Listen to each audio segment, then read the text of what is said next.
এই প্রতিমাটা মূলত এটা কাজটা শুরু হয় তাও 3 মাস আগে আজ থেকে।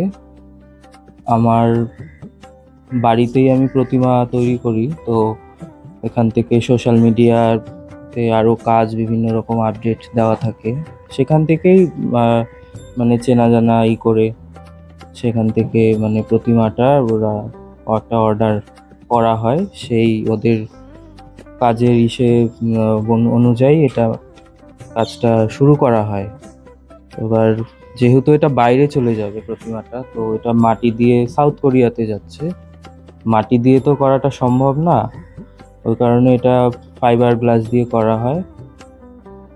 এবার ওরা ওখান থেকে প্রতিমাটা নিয়ে যাবে মূলত, ওদের ওখানে একটা বারোয়ারি পূজা হয়, সেই পূজাতে এরা প্রতিমাটা নিয়ে যাচ্ছে, ওখানে পূজা করবে।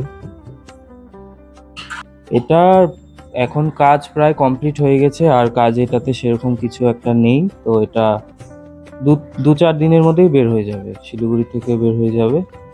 ওদের ওখানে পৌঁছতে সময় লাগবে ওই 1 মাসের মতন সময় লাগতে পারে।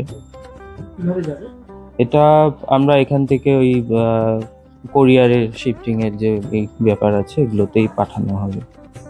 পরিশ্রম সবেতেই আছে, মাটির প্রতিমা তো যেরকম পরিশ্রম আছে, ফাইবারের প্রতিমা এগুলোতে আরো বেশি পরিশ্রম।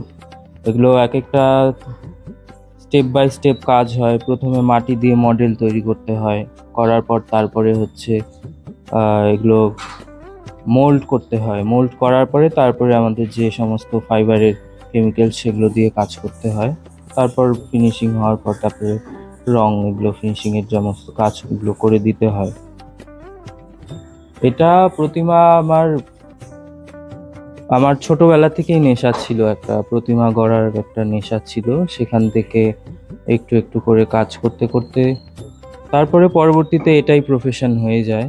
তো এখন এটা হচ্ছে আমাদের এখানে সব রকমের কাজই হয়, মাটির প্রতিমা, সিমেন্টের, এই ফাইবার গ্লাসের এগুলো হয়।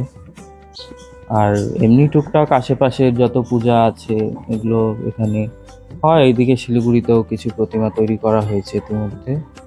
আর কাজ যেহেতু আগে থেকে করতাম টুকটাক, সেরকম ভাবে মানে এতটাও প্রচার বা হয়ে ওঠেনি।